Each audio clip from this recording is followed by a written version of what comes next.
गुजरात के छात्राओं का जो मामला आया है प्रकाश में, जो छात्र पास नहीं है वो पूरी तरह नीट में किस तरह अंक लाए हैं, वो जांच का विषय है। धर्मेंद्र प्रधान जी केंद्र में है, विपक्ष से सवाल न करके हमारा जवाब दें, देश के युवाओं को जवाब दें। 10 साल में तो नहीं दिए हैं, जवाब विपक्ष से खोजेंगे। सरकार मोदी जी अपना चलाते हैं, लेकिन जब गलती करते हैं तो हमेशा विपक्ष से सवाल। किसकी गलती है? सरकार मोदी जी चला रहे तो हिसाब लालू जी और राहुल जी थोड़ी देंगे, हिसाब मोदी जी को देना होगा। धर्मेंद्र प्रधान जी पे क्या कहिएगा, शिक्षा मंत्री हैं। देखिए, धर्मेंद्र प्रधान जी का जो व्यवस्था है वो पूरी चरमरा चुकी है। इस बात को आप समझ लीजिए, शिक्षा व्यवस्था का वो जितना दुर्गति वो पहुंचाना चाह रहे थे वो पहुंचा दिए। वर्तमान नीट परीक्षा से वर्तमान समय में डॉक्टर पैदा होता है और अच्छे डॉक्टर पैदा नहीं होंगे तो हम भी इंसान है, आप भी इंसान है, इंसानियत की हम कदर करते हैं। जरूरत आपको भी पड़ सकता है, हमें भी पड़ सकता है। वो डॉक्टर ही अच्छा नहीं होंगे, वो अच्छे तरीके से काम नहीं करेंगे तो वो लीवर और किडनी का सौदा करेंगे। इस तरीके का जघन्य अपराध है, इस पे हम लोग आंदोलन करते हैं। बिल्कुल, आप देख सकते हैं कि हर एग्जाम देश में कोई भी, आप यूपी इसका सबसे जीता जागता उदाहरण है, भारत का सबसे बड़ा राज्य, और वहाँ पर कभी सिपाही का भी एग्जाम होता है तो वो भ्रष्टाचार की भेंट चढ़ जाता है।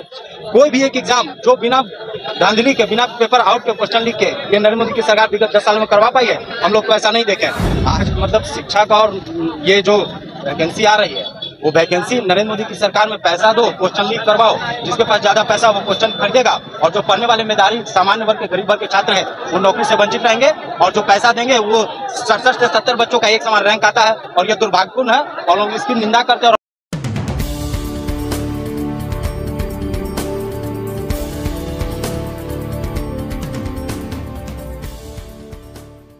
नमस्कार, मैं सोनम सिंह और अभी आप देख रहे हैं पटना दर्शन न्यूज और मैं मौजूद हूँ पटना के इनकम टैक्स गोलंबर पे, जहाँ पे कि आप देख रहे हैं कांग्रेसियन सारे झंडे लेके घूम रहे हैं। कहा जा रहा है कि जो यूजीसी नेट का जो घोटाला हुआ, एग्जाम स्कैम हुआ, उस चीज में बातें हो रही है। तो जानते हैं आखिर इतना बड़ा प्रदर्शन क्यों कर रहे हैं, इस बात का प्रदर्शन हो रहा है यहाँ। नीट का जिस तरह घोटाला सामने उजागर हुआ है, देश के भविष्य युवाओं के साथ जो देश भर में खिलवाड़ हो रहा है, उनके मेहनत पर जो पानी फेरा जा रहा है केंद्र सरकार के द्वारा, और देश में पिछले लोकसभा चुनाव में जिस तरह युवाओं ने विरोध किया नरेंद्र मोदी जी को, नरेंद्र मोदी जी इस कारण जांच में बाधा जो कर रहे हैं, धर्मेंद्र प्रधान के माध्यम से हम चाहेंगे कि पूरे देश भर के इस नीट परीक्षा को स्थगित करके फिर से परीक्षा हो। आप लोगों का मानना है कि इसमें केंद्र सरकार का मेल मिलाप? बिल्कुल, केंद्र सरकार के अगल बगल के लोग का मेल मिलाप है। नहीं तो गुजरात के छात्राओं का जो मामला आया है प्रकाश में, जो छात्र पास नहीं है वो पूरी तरह नीट में किस तरह अंक लाए हैं, वो जांच का विषय है। धर्मेंद्र प्रधान जी के बयानों पे क्या कहिएगा? धर्मेंद्र प्रधान जी केंद्र में है, विपक्ष से सवाल न करके हमारा जवाब दें, देश के युवाओं को जवाब दें। जवाब देंगे वो लगता है? 10 साल में तो नहीं दिए हैं, जवाब विपक्ष से खोजेंगे। सरकार मोदी जी अपना चलाते हैं, लेकिन जब गलती करते हैं तो हमेशा विपक्ष से सवाल। तो ये शिक्षा से राजनीति क्यों कर रहे हैं? जो देश का भविष्य उसी के साथ राजनीति कर रहे हैं। पिछले 10 साल में शिक्षा के साथ जिस तरह नरेंद्र मोदी जी के सरकार ने खिलवाड़ किया है, जिस तरह युवाओं का रोजगार को बंद किया है, जिस तरह भी रेलवे में जितने भी बहाली था रोक लगा रखा है, तो वो कंप्लीट सिस्टम को अपने दो अदानी अंबानी समूह को देकर देश का भविष्य के साथ खेल रहे हैं। तो इनका मानना है कि ये कहीं न कहीं युवाओं के, छात्रों के भविष्य के साथ खेल रहे हैं। जाहिर सी बात है, नरेंद्र मोदी मुर्दाबाद। शिक्षा के मुद्दा पे नरेंद्र मोदी मुर्दाबाद का नारा क्यों लगा रहे हैं? सरकार नरेंद्र मोदी की है तो नारा किसका लगा है? नरेंद्र मोदी की गलती है कि ये इतना बड़ा स्कैम हुआ है। तो किसकी गलती है? सरकार मोदी जी चला रहे तो हिसाब लालू जी और राहुल जी थोड़ी देंगे, हिसाब मोदी जी को देना होगा। धर्मेंद्र प्रधान जी पे क्या कहिएगा, शिक्षा मंत्री हैं। देखिए, धर्मेंद्र प्रधान जी का जो व्यवस्था है वो पूरी चरमरा चुकी है। इस बात को आप समझ लीजिए, शिक्षा व्यवस्था का वो जितना दुर्गति वो पहुंचाना चाह रहे थे वो पहुंचा दिए। वर्तमान नीट परीक्षा से वर्तमान समय में डॉक्टर पैदा होता है और अच्छे डॉक्टर पैदा नहीं होंगे तो हम भी इंसान है, आप भी इंसान है, इंसानियत की हम कदर करते हैं। जरूरत आपको भी पड़ सकता है, हमें भी पड़ सकता है। वो डॉक्टर ही अच्छा नहीं होंगे, वो अच्छे तरीके से काम नहीं करेंगे तो वो लीवर और किडनी का सौदा करेंगे।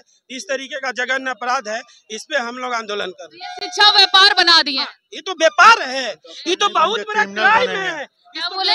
कल डॉक्टर बन के नहीं क्रिमिनल बनेंगे। पैदा होंगे जी। देखिए, आप सबसे बड़ी बात, डॉक्टर बनेंगे 20 लाख 25 लाख 50 लाख रुपया पैसा देकर वो पेपर लीक करवा के वो एग्जाम पास करेंगे। मोटा मोटी बात समझ, 50 लाख देके इंजीनियर डॉक्टर बनेंगे और तो सुचारू ढंग से वो काम अगर नहीं कर पाएंगे, वो अच्छे डॉक्टर नहीं बन पाएंगे, वहाँ पेशेंट नहीं जाएंगे। जितने पेशेंट जाएंगे वो ठीक करने के बजाय उनकी किडनी और लीवर का सौदा करेंगे। ये बहुत बड़ा स्कैम है, इस चीज को समझने की जरूरत है। तो आप लोग सीबीआई का मांग कर रहे हैं, सीबीआई को क्यों इन्वॉल्व कर रहे हैं? देखिए, सीबीआई की जांच इसलिए कि कानून व्यवस्था उनके हाथों में है, वर्तमान सरकार पे, इसलिए सुचारू ढंग से बारीकी तरीके से जांच होनी चाहिए। और ये जांच होगी। हम 24 लाख छात्रों को न्याय की बात कर रहे हैं, तो हमें न्याय उन्हें दिलाना पड़ेगा। और मैं आंदोलन जब तक करूंगा, जब तक सीबीआई और वर्तमान सरकार इसके लिए मतलब ये नहीं ले, एक्शन नहीं ले, तो हम लोग ईंट से ईंट बजा देने का काम करेंगे। तो आप सुन रहे हैं कि विरोध का जो कारण है कि कहीं ना कहीं सबको सीबीआई जांच की मांग है। 24 लाख विद्यार्थियों के जीवन का सवाल है, जो इतना बड़ा स्कैम खेला गया है, उसके आधार पे मोदी जी के मुर्दाबाद के नारे लग रहे हैं। कहीं धर्मेंद्र प्रधान जी के अगेंस्ट लोग जा रहे हैं कि वो 10 साल से बर्बाद कर रहे हैं शिक्षा व्यवस्था। ये नीट में जो इतनी बड़ी अराजकता हुई है, उसके खिलाफ में आज बिहार प्रदेश कांग्रेस कमेटी, माननीय अध्यक्ष अखिलेश प्रसाद सिंह जी और सभी वरिष्ठ नेता और कार्यकर्ता, उस धांधली के खिलाफ में हम लोग पटना के कारगिल चौक पे आज एक धरना प्रदर्शन में उपस्थित हुए हैं। हम लोग का ये कहना है कि कोई एक छात्र, नीट का एग्जाम सबसे कठिन एग्जाम में भारत में माना जाता और है भी, और कोई भी विद्यार्थी जिसकी 2 साल 3 साल की मेहनत और तपस्या के बाद ये एग्जाम देने के लिए वो बच्चे तैयार हो पाते हैं। और अब सोचिए कि जो मेहनत कश बच्चे हैं, जो अपने दम पे, अपने मेहनत के दम पे ये एग्जाम निकालना चाहते हैं और उसके बाद डॉक्टर बन के देश की सेवा करना चाहते हैं, वैसे एग्जाम को भी ये नरेंद्र मोदी की सरकार भ्रष्टाचार के, इसमें सरकार की मिलीजुली है क्या? बिल्कुल आप देख सकते हैं कि हर एग्जाम देश में कोई भी, आप यूपी इसका सबसे जीता जागता उदाहरण है, भारत का सबसे बड़ा राज्य, और वहाँ पर कभी सिपाही का भी एग्जाम होता है तो वो भ्रष्टाचार की भेंट चढ़ जाता है।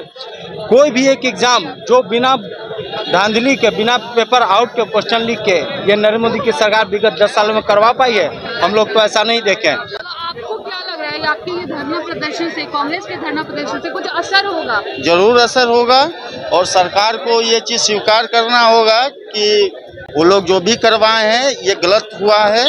बच्चे लोग के साथ जो भी होना चाहिए अच्छा, ये बच्चा व्यापार बन गया है क्या? जी बिल्कुल।